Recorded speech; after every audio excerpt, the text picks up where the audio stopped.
few months ago, I took a survey of you guys, all my BFFs, and had a pretty good response rate to the question, what were the biggest issues that you have with your marketing to your moose? And it was interesting how the number one runaway issue that you guys told me that you had was creating a message that your moose responds to. So I'm going to take this week in what is this, part 4 out of my 7-part series of questions and things like that I discuss with clients in the beginning of a relationship to understand more about how I can help them. Okay. Now, before I do that, though, I should say that I totally forgot last week to tell you that my daughter, Kelly, you may have heard of her. My daughter, Kelly, had her first hole-in-one last week. Now, that's pretty amazing when you consider the fact that she was a top amateur player for many years as both a junior in high school and in college. But that's the way it works in golf. But she finally had her first hole-in-one. Here's a picture of her pulling the ball out of the hole down in California. So that was very exciting. So where are we? All right, we're talking about the message to, what we're talking about is message to market match. Okay, that's essentially what we're talking about. Now, let me give you an example of what I'm talking. Let me say it one more time. What I'm talking about. Recently, my Jeep. Boy, I had my Jeep Grand Cherokee for about 14 years. I think I loved that. Loved that Jeep, right? Had a Jeep before that too. I just loved Jeep, and finally decided it had about 135,000 miles on it, something like that. I mean, obviously didn't drive it a lot, but it was starting to show some wear and tear. So I thought, you know what, I need to get a new 4-wheel drive, right? And so I started I started going around looking at the Jeeps. And of course they're very expensive.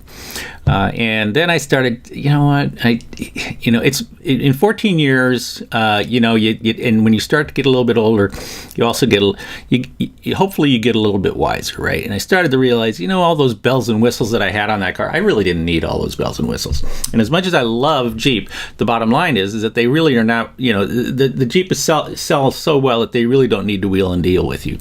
And I just didn't feel like spending that kind of money. So what happened?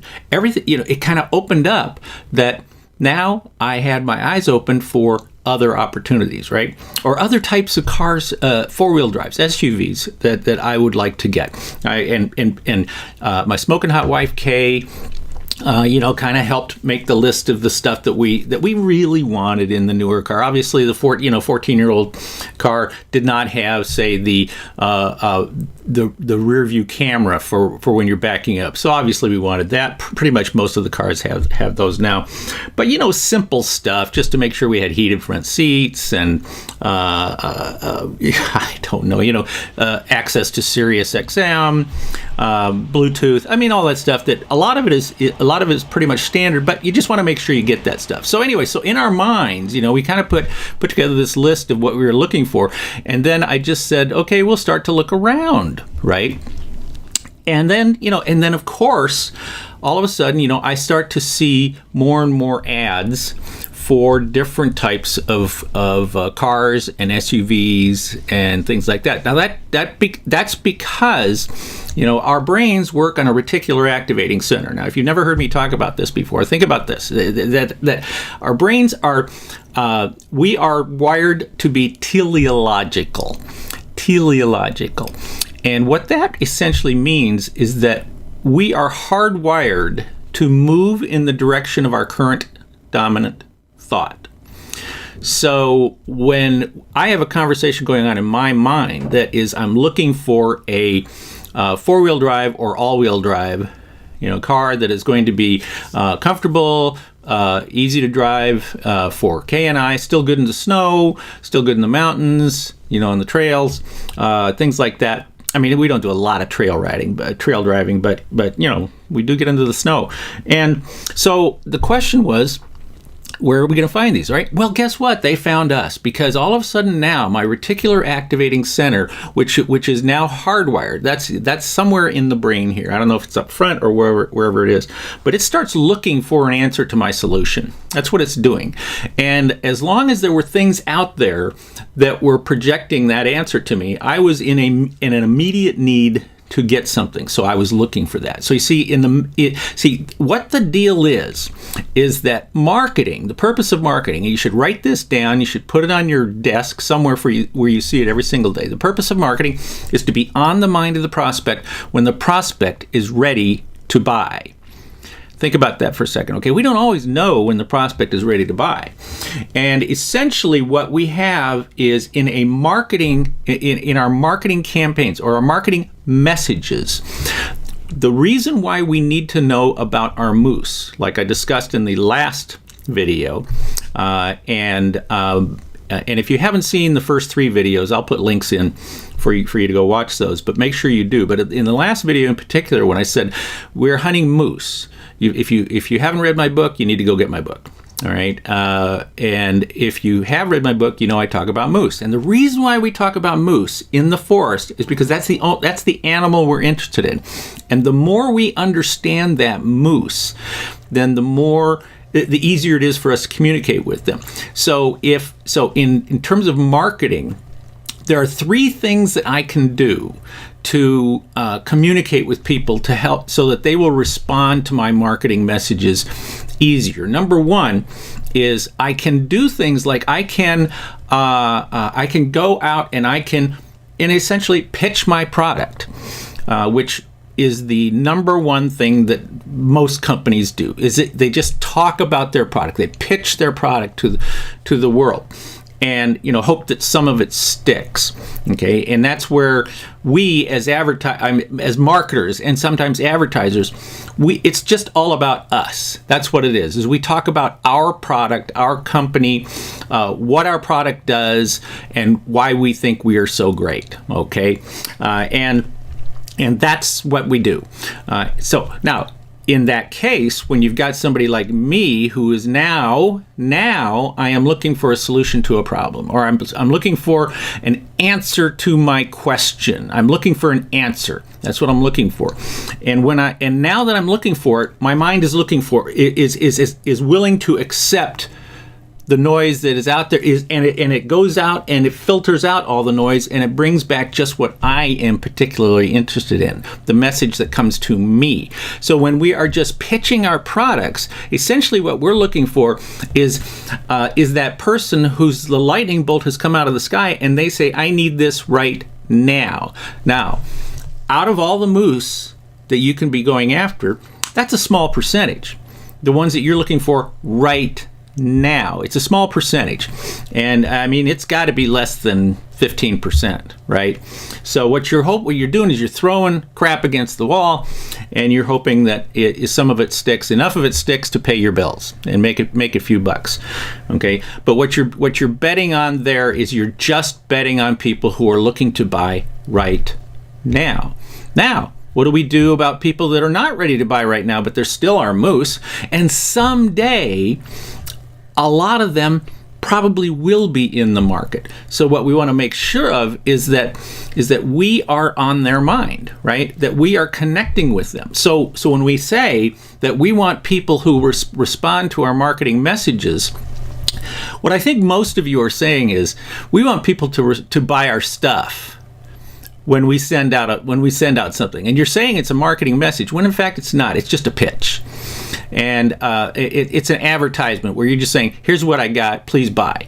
And that's advertising. Okay, and marketing is when you are communicating with them in a way that they want to be communicated with, even if the lightning bolt has not struck them in the head yet.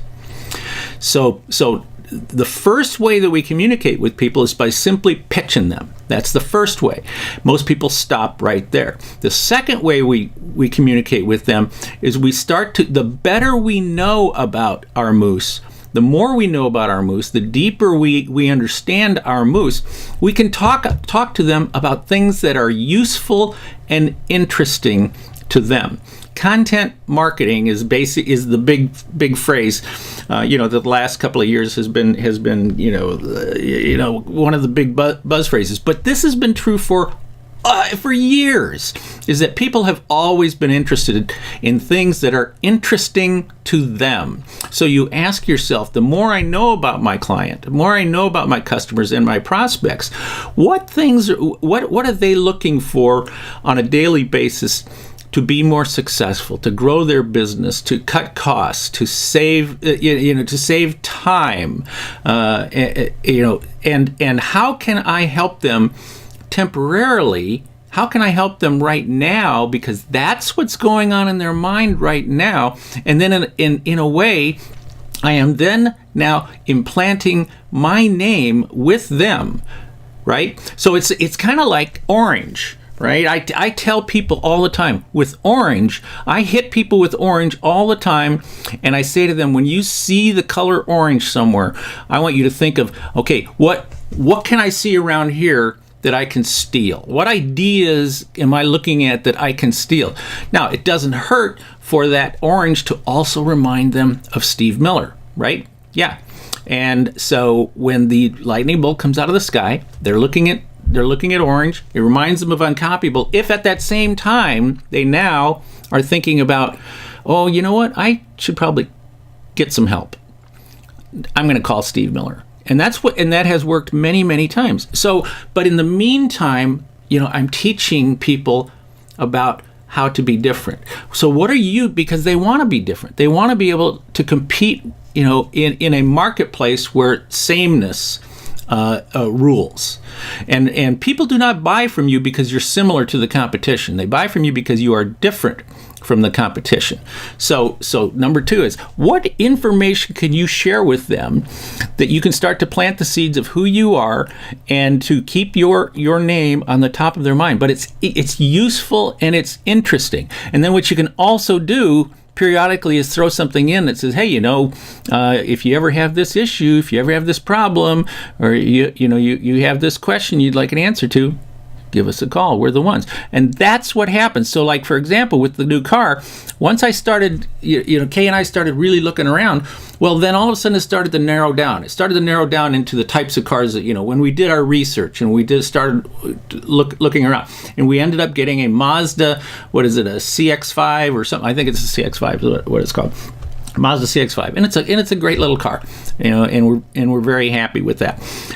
So what you can do with your information is, as you start to send them useful and interesting stuff, you start to ask them questions, and you ask them, like if somebody had been contacting me ahead of time and they start talking about how to get better gas mileage with my SUV, and how to, how often should I really change my oil and that type of stuff, and then start to say, if your car is over 100,000 miles, well, it's still got some miles left on it, but here are some of the issues you're going to start to see with it, right? So now, what is that doing? That is creating a potential level of dissatisfaction in my mind.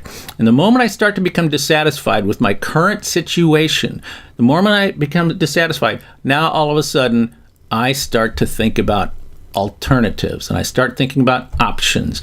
And are you the one that's helping me to get better, grow my business, save money, save time? Are you the one that's helping me do that right now? Well, then when the lightning bolt comes out of the sky, and all of a sudden I cross that line where my dissatisfaction is now very real, and I think, you know what, I love my Jeep, but it's time to get something new. So, can you help make them dissatisfied? Number 1, if you're pitching, that's fine. You're just looking for the ones who are ready to buy right now. That's all well and good. But everybody else, you want to start a conversation that is useful and interesting to them, and at the same time starting to seep in some of those questions that will help create dissatisfaction, so that when the lightning bolt comes out of the sky, strikes them in the head, they think of you, right? That's the purpose of marketing, to be on the mind of the prospect when the prospect is ready to buy.